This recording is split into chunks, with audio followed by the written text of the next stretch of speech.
श्रीमद् भगवद गीता दूसरा अध्याय सांख्य योग श्लोक 21।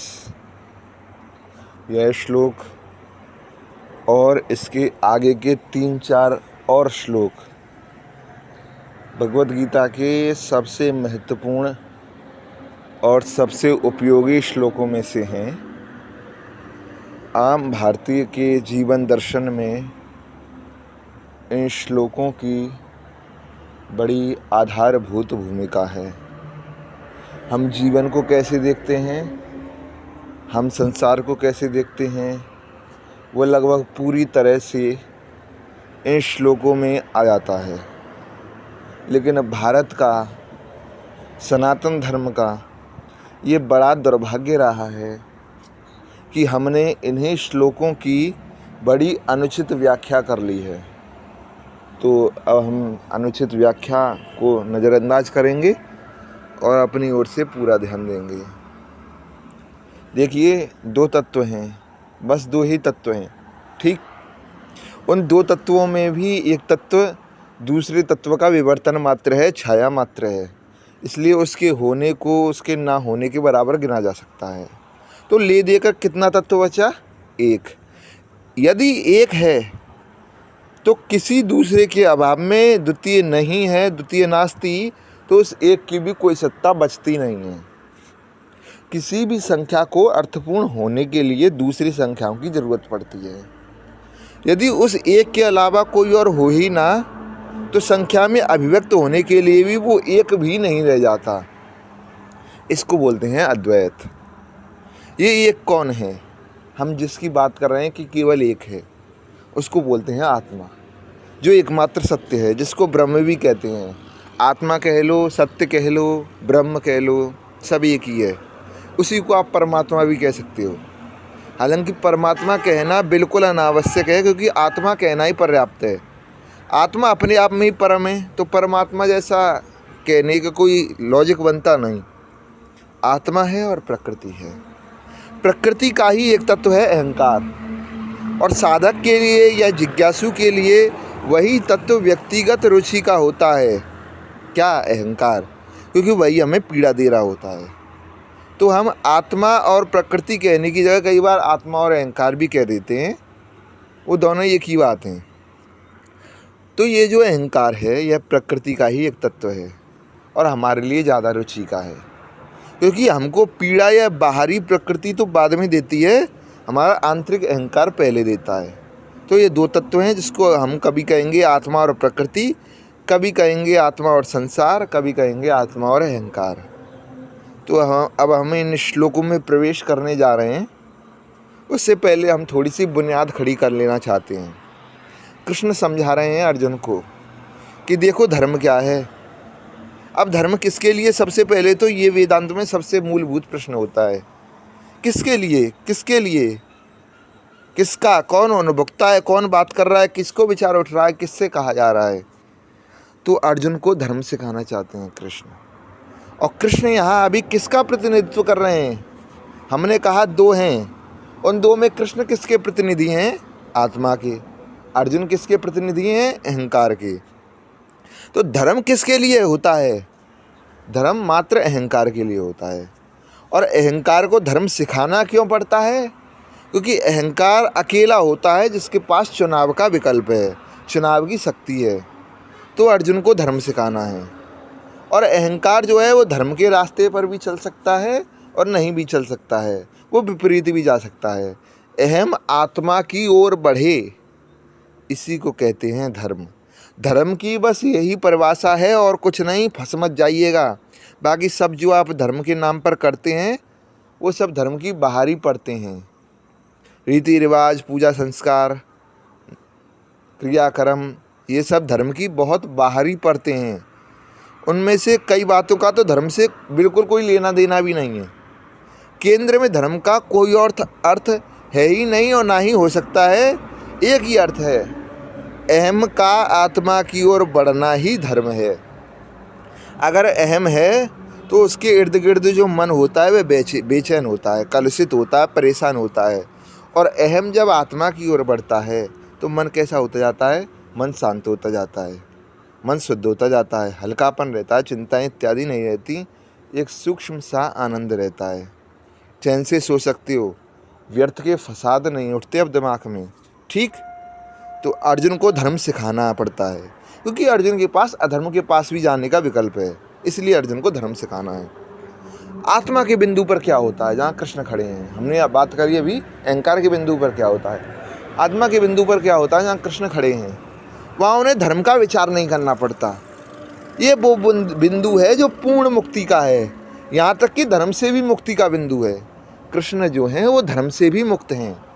कृष्ण इतने मुक्त हैं, हम उन्हें यूं ही पूर्ण नहीं कहा जाता उनको, वो धर्म से भी पूरी तरह मुक्त हैं। वो जो करें वही धर्म है। अर्जुन को धर्म का पालन करना पड़ता है और धर्म कृष्ण का पालन करता है। अर्जुन को पालन करना है कि धर्म का, और धर्म को पालन करना है कृष्ण का। अर्जुन को कहना पड़ेगा कि तुम धर्म पे चलो, और धर्म क्या है ये कैसे जाना जाता है, कृष्ण को देखकर। जिस राह कृष्ण चलें वही धर्म है। और हम किसी व्यक्ति की बात नहीं कर रहे, हम किसकी बात कर रहे हैं, कृष्ण किसके प्रतिनिधि हैं, आत्मा की।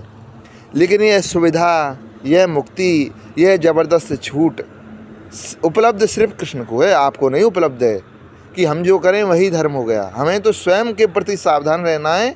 हम अर्जुन जैसे हैं, हमारा ज़्यादा रुझान तो रहता है धर्म की तरफ बढ़ने में। ठीक है, तो कृष्ण आत्मा के प्रतिनिधि हैं। आत्मा क्या है, आत्मा वो तत्व है जो दूसरे से बिल्कुल अछूता है, नहीं तो दो होते ही नहीं ना। अगर इनमें आपस में कोई संबंध होता या एक दूसरे का ही परिणाम होता या एक दूसरे का ही रूप होता तो हम ये नहीं कहते कि दो तत्व हैं। ये दो तत्व हैं पर बिल्कुल ही अलग हैं एक दूसरे से। ये दोनों एक दूसरे से इतने अलग हैं कि जब यहाँ से अहम आत्मा तक पहुँचता है तो पहुँचते पहुँचते मिट जाता है। ये दो तत्व कभी एक नहीं हो सकते, ये दो तत्व कभी एक नहीं हो सकते। इसी बात को हमें बड़ा डर रहता है। वो यहाँ से चलेगा और अगर आत्मा के पास पहुँच गया तो पहुँच तो जाएगा लेकिन मिट जाएगा। तो इनमें बिल्कुल एक आयामगत भेद है, इनको कभी एक आयाम पर नहीं सोचना चाहिए। ऐसे नहीं कि एक ही तल पर तो हैं, ये प्रकृति है वो आत्मा है, ऐसे नहीं है। प्रकृति का पूरा खेल ही मायावी है और प्रकृति में लगातार द्वैत है, दो का जोड़ा चलता रहेगा, धूप छांव चलती रहेगी। आत्मा अनंत है और प्रकृति में सब कुछ लघु है। आत्मा शुद्ध है, शांत है, अंत उसमें निहित है। आत्मा के बारे में ही अगले श्लोक में कृष्ण आपको समझाएंगे कि वो प्रकृति से इतनी अलग है कि आप उसका चिंतन भी नहीं कर सकते, वो अचिंत्य है। क्योंकि चिंतन भी कौन करता है, मन। चिंतन मन करता है, और मन किधर है इन दोनों में, मन प्रकृति के आयाम पर है। और हमने कहा प्रकृति आत्मा को छू भी नहीं सकती, तो इसलिए मन का विचार कभी आत्मा तक पहुंच ही नहीं सकता। आत्मा सर्वथा असंग और अस्पर्शित रहती है, इतनी अस्पर्शित रहती है कि आपकी उंगलियां क्या, आपका विचार भी उस तक नहीं पहुंच सकता। उपनिषद इसे बड़े रोचक तरीके से कहते हैं। उपनिषद कहते हैं कि वाणी चलती है कि उसकी बात करेंगे और थोड़ी दूर भटक के वापस आ जाती है। नेत्र चलते हैं कि हम उसको देख के आएंगे और थोड़ी दूर भटक के वापस आ जाते हैं। कान चलते हैं कि हम उसको सुनकर आएंगे। विचार चलता है कि हम उसका चिंतन करके लाएंगे। ये सब हार जाते हैं। आत्मा स्थिर है, आत्मा हिलती नहीं। तो जो कुछ भी गति करता है वो उस तक पहुंच सकता नहीं। आत्मा को ना आना है ना जाना है, ना कुछ भी आता जाता उसकी पहुंच और पकड़ से दूर की है आत्मा। जो कुछ भी आता जाता है उसकी पहुंच और उसके पकड़ से बहुत दूर की आत्मा। ये सब हार जाते हैं। बात समझ में आ रही है? आत्मा कहीं से उत्पन्न नहीं होती, वो है आत्मा। समय के पार की आत्मा है। समय आता जाता रहता है, आत्मा नहीं आती जाती। समय रुक भी सकता है पर आत्मा तब भी रहेगी। या पूरा ब्रह्मांड ही विनष्ट हो जाए, समय भी नष्ट हो जाए, समय और ब्रह्मांड एक ही है, तब भी आत्मा रहेगी। आत्मा का अर्थ, आत्मा का नाम ही यही है कि वो जो है उसे आत्मा कहते हैं। वो जो प्रतीत होता है उसे प्रकृति या संसार कहते हैं। जो अनुभव होता है उसका नाम है प्रकृति या संसार। पर जो है लेकिन जो प्रतीत नहीं होता उसको कहते हैं आत्मा। हाँ, वो प्रतीत नहीं होता लेकिन उसके अभाव में जो प्रतीत होता है वह भी प्रतीत नहीं होगा। जितने आपको अनुभव होते हैं उसका आधार है आत्मा। यद्यपि स्वयं आत्मा को अनुभव नहीं किया जा सकता। आत्मा का कोई अनुभव नहीं होता, सत्य का, ब्रह्म का कोई अनुभव नहीं होता। ये बात आप समझ रहे हो? तो जन्म मृत्यु का सारा खेल, कोई आया, कोई गया, कोई पैदा हुआ, किसी को चोट लग गई, ये ऐसा है, ये वैसा है, ये है, वो है, ये सब कहाँ चलता रहता है? ये सब प्रकृति में चलता रहता है। ठीक, आत्मा में कुछ नहीं चल रहा होता। यह हुआ सैद्धांतिक आधार। अब कृष्ण क्या कहना चाह रहे हैं इस 21वें श्लोक में, समझेंगे। कृष्ण कहते हैं कि जो इस आत्मा को अविनाशी, नित्य, त्रिकाल में परिणाम शून्य परिणाम शून्य आत्मा से कुछ उत्पन्न नहीं होता, ना आत्मा किसी का परिणाम है, ना आत्मा कोई परिणाम देती है। इसलिए कह रहे हैं कृष्ण परिणाम शून्य। ना आत्मा का कोई पिता या माता है, ना आत्मा किसी की माता या किसी का पिता है। आत्मा सर्वथा कार्य कारण समस्त कारणता से बिल्कुल अलग है। आप किसी कारणवश आत्मा को नहीं पाओगे। कुछ करके, कोई युक्ति लगा करके आत्मा को नहीं पहुंचा जा सकता। आत्मा अविनाशी, नित्य, त्रिकाल में, परिणाम शून्य, जन्म रहित, क्षय शून्य। जन्म रहित माने पैदा नहीं होती, क्षय शून्य माने मरती नहीं। जो यह जानता है, कृष्ण कह रहे हैं, जो यह आत्मा को अविनाशी, नित्य, त्रिकाल में, परिणाम शून्य, जन्म रहित, क्षय रहित, मृत्यु रहित जानता है, हे पार्थ, वह व्यक्ति किस प्रकार किसका वध करता है और किसका वध कराता है। तो अब समझिए कौन सा धर्म सिखा रहे हैं अर्जुन को, इस पर ध्यान दीजिएगा। अर्जुन से कह रहे हैं कि देखो, आत्मस्थ है जो, वो तो स्वयं को आत्मा जानता है, तो उसकी तो कोई परवाह करने की आवश्यकता नहीं है। अब बात करते हैं उनकी जो प्रकृति में है, उनके प्रति हमें क्या दृष्टिकोण रखना है। अर्जुन समझो इस बात को। वो करो जो धर्म सम्मत हो। धर्म कहता है, क्या कहता है धर्म? हमने धर्म की क्या परिभाषा दी कि आत्मा के अतिरिक्त कुछ भी महत्वपूर्ण नहीं। अहम के लिए आत्मा के अतिरिक्त कुछ भी महत्वपूर्ण नहीं। जन्म अगर तुमने किसी का महत्वपूर्ण मान लिया अर्जुन, तो तुमने किसको महत्वपूर्ण मान लिया? प्रकृति को, क्योंकि सब जन्म की घटनाएं कहाँ पाई जाती हैं? प्रकृति में। और अहम को महत्वपूर्ण मानना किसको है? आत्मा को। इसी तरह मृत्यु को भी अगर तुमने महत्वपूर्ण मान लिया, तो तुमने किसको महत्वपूर्ण मान लिया? तुमने प्रकृति को महत्वपूर्ण मान लिया। यह सांख्य योग सिखाया जा रहा है अर्जुन को। तुम क्यों प्रकृति के चक्करों में फंस रहे हो? तुम तो अपने लक्ष्य की ओर बढ़ो ना अर्जुन। हालांकि सांख्य योग में कोई आत्मा का सिद्धांत नहीं है, लेकिन फिर भी यहाँ जो बात हो रही है मोटे तौर पर वो सांख्य योग की है। तो तुम क्यों यहाँ पर यह सोच रहे हो कि कौन बचेगा कौन नहीं बचेगा? तुम तो यह देखो ना कि इस समय धर्म क्या है। मोह किस आयाम पर पाया जाता है? प्रकृति के आयाम पर पाया जाता है। तो क्या तुम्हें मोह को महत्व देना है? सब रिश्तेदारियाँ, सब संबंध कहाँ पाए जाते हैं? प्रकृति में पाए जाते हैं। तो क्या तुम्हें उनको महत्व देना है? नहीं, ना तुम्हें मोह को महत्व देना है, ना सब रिश्तेदारियों को महत्व देना है। तुम्हें महत्व देना है अपनी मुक्ति को। और अपने साथ साथ ये जो पूरी जनता है हस्तिनापुर की, जो प्रजा है, उसके हित में भी तुम ये देखो ना कि क्या सही है।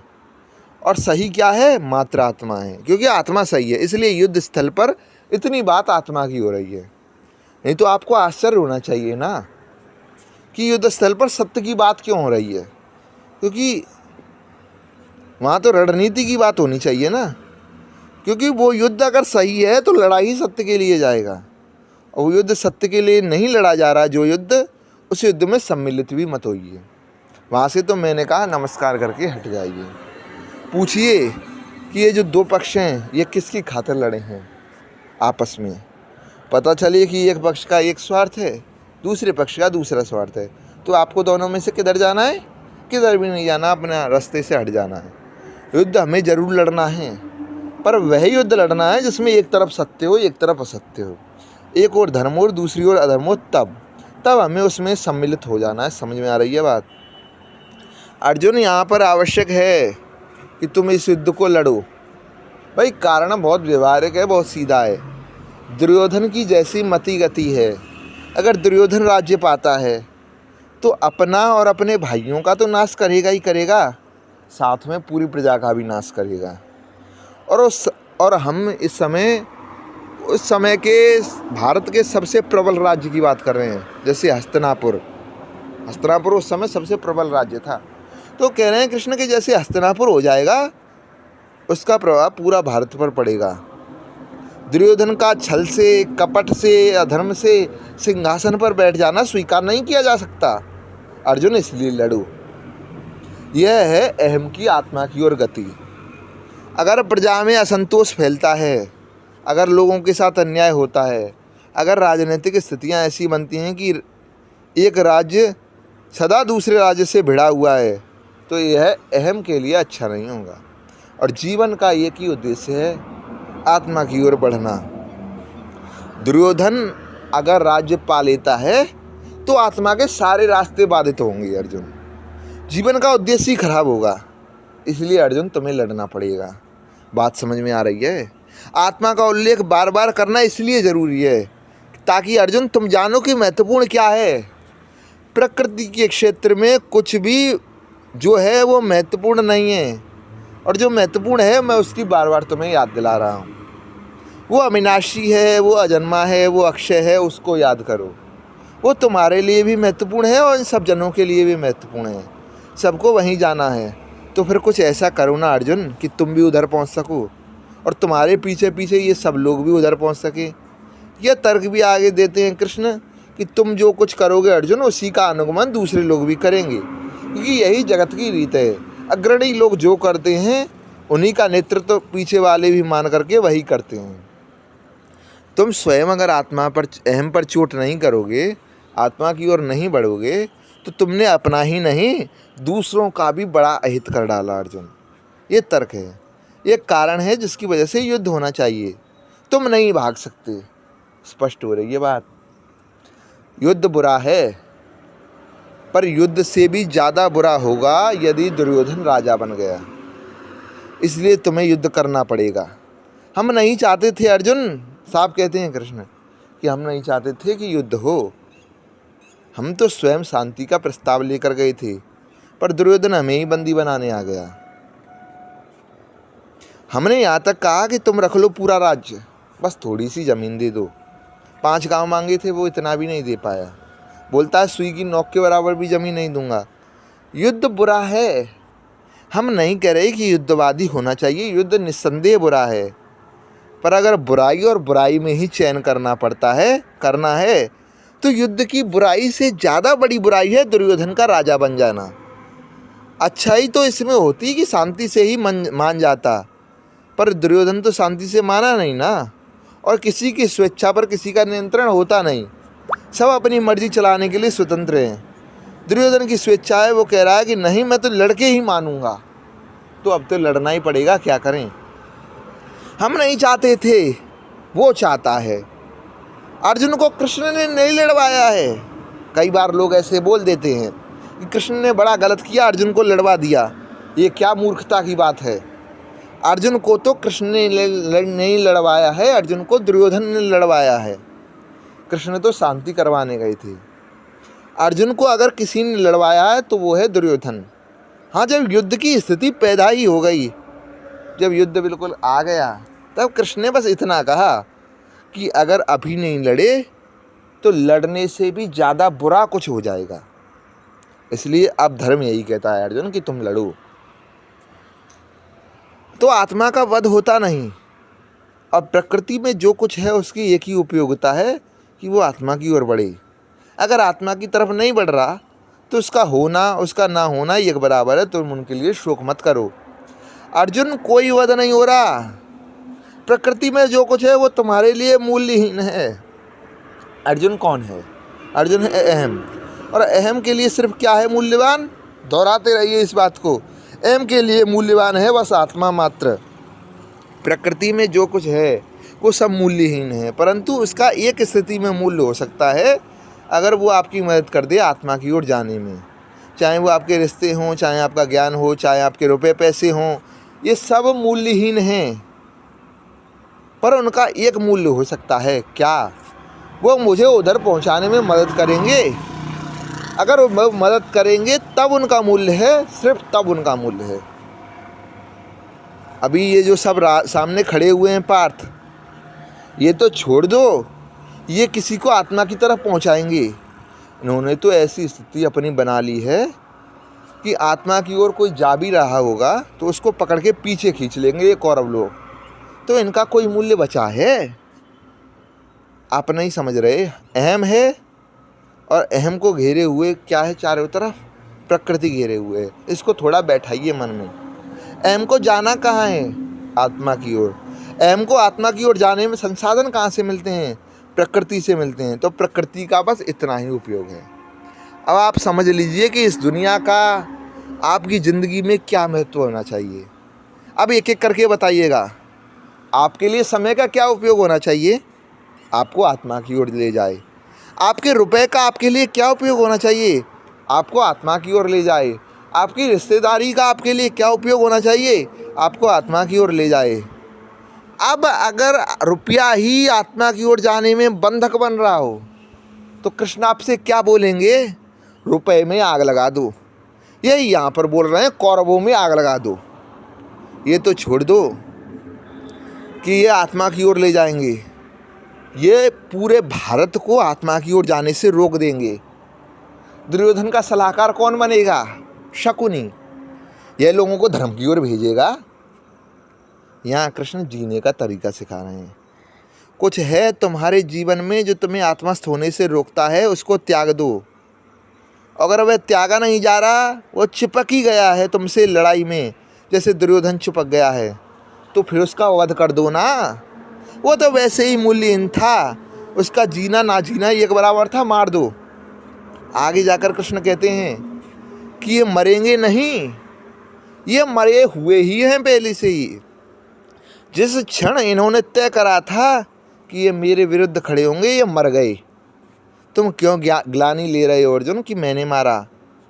ये जिस दिन मेरे विरुद्ध खड़े हो गए उसी दिन मर गए। प्रकृति में जो कुछ भी है वो बिल्कुल त्याज्य है अगर वो आपकी सहायता नहीं कर सकता, और प्रकृति में जो कुछ भी है वो शिरोधार्य है अगर वो आपकी सहायता कर सकता है। और भारत में सदा से ऐसा किया गया है। कहते हैं कि सत्य तक जाना है, पर सत्य तो निराकार है, निर्गुण है, पकड़ में नहीं आता, तो उसको कैसे पूजें? तो जो कोई इस प्रकृति के भीतर का मुझे उधर ले जाने में मदद करेगा, मैं उसको अपने सर पर रखूँगा। यहीं से फिर वो बात आती है, गुरु गोविंद दोनों खड़े काके लागू पाएँ, बलिहारी गुरु आपने गोविंद दियो मिलाए। गोविंद तक जाना है, लेकिन गोविंद तक जाना तो इस प्रकृति के संसाधनों का उपयोग करके ही है ना। कैसे जाऊंगा बोलो? ये प्रकृति ही मेरा मस्तिष्क है, ये प्रकृति ही मेरे पाँव हैं, वही मेरी आँख है, यही मेरी बुद्धि है। अहंकार क्या है? अहंकार एक बिंदु है। अहंकार की काया तो प्रकृति है। काया का उपयोग करे बिना वो कैसे जाएगा? पाँव है नहीं, बिना पाँव के अहंकार कैसे जाएगा वहाँ तक? तो जो कुछ भी आपके यहाँ पर पाँव बनता हो उसके पाँव छू लीजिए। सारी शक्ति कहाँ निहित है? प्रकृति में निहित है। अब यहीं से आप शिव और शक्ति की बात भी समझ लीजिए। शिव माने क्या? आत्मा। और शक्ति माने क्या? प्रकृति। तो शक्ति की पूजा का क्या अर्थ होता है? कि शक्ति से ही संसाधन लेकर, वरदान लेकर मैं शिव तक पहुंचूंगा। इसलिए शक्ति की पूजा करते हैं। और भारत में ऐसे भी पंथ हैं जो शिव से ज़्यादा शक्ति को मानते हैं। वो कहते हैं शिव का तो कुछ पता नहीं चलता, कौन है, ना जाने कहाँ बैठे हैं, काम तो हमारे शक्ति आती है, तो हम तो शक्ति की पूजा करेंगे। बात आ रही है समझ में? चीज़ें खुल रही हैं ना। जो काम आ जाए पूजनी है। लेकिन ये जो सामने खड़े हैं अर्जुन, ये तो काम नहीं आ रही। ये जो काम नहीं आ रहे तो इनमें क्या जान है?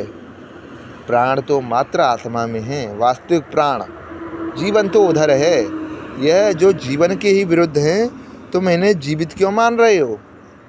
जीवन सिर्फ उसका है जो कृष्ण में हो गया। जो कृष्ण के विरुद्ध है वो तो जीवन के ही विरुद्ध है ना। तुम उसे जीवित क्यों मान रहे हो? तुम क्यों कह रहे हो मैं वध करूँगा तो गलत हो जाएगा? तुम वध करोगे ही नहीं, है तो बस चल फिर रहे हैं, इनमें प्राण नहीं है। जैसे खाल लोहार की सांस लेत बिन प्राण, ये बस चल फिर रहे हैं, सांस ले रहे हैं, इनमें प्राण नहीं है। जीवित किसको मानते हैं? हमारे जीवित होने का पैमाना क्या है? मानदंड क्या है? चेतना। जिसकी चेतना कृष्ण विहीन हो गई वो अब जीवित कैसे है बता दीजिए। और जब वो जीवित है ही नहीं तो मारो ना। ये तो बस चलता फिरता शरीर है, इसको मारोगे नहीं अगर तो ये ना जाने कितनों को अपने समान मुर्दा बना देंगे, पूरा भारत इनके जैसा हो जाएगा। इससे कहीं बेहतर है कि ये जो चंद लोग हैं भारत की जनसंख्या की तुलना में, इन्हीं को मार दो अर्जुन। पूरा दर्शन स्पष्ट हो रहा है। अब समझ में आ रहा है कि युद्ध के मैदान पर आत्मा की ही बात क्यों हो रही है। युद्ध के मैदान पर तो आत्मा की बात होती नहीं ना, रणनीति की बात होती है, लेकिन यहाँ आत्मा की ही बात क्यों हो रही है, क्योंकि ये धर्म युद्ध है और धर्म का उद्देश्य मात्र आत्मा है। उसी को ऐसे भी कह देते हैं कि धर्म का उद्देश्य है मुक्ति। आत्मा माने अहंकार से मुक्ति। अहंकार जब चलते चलते आत्मा तक पहुंचता है तो मिट जाता है, तो इसलिए धर्म को ऐसे भी कह देते हैं धर्म माने मुक्ति, आत्मा को पाना या स्वयं से मुक्त हो जाना। ये दोनों ही एक ही हैं। स्पष्ट हो रहा है।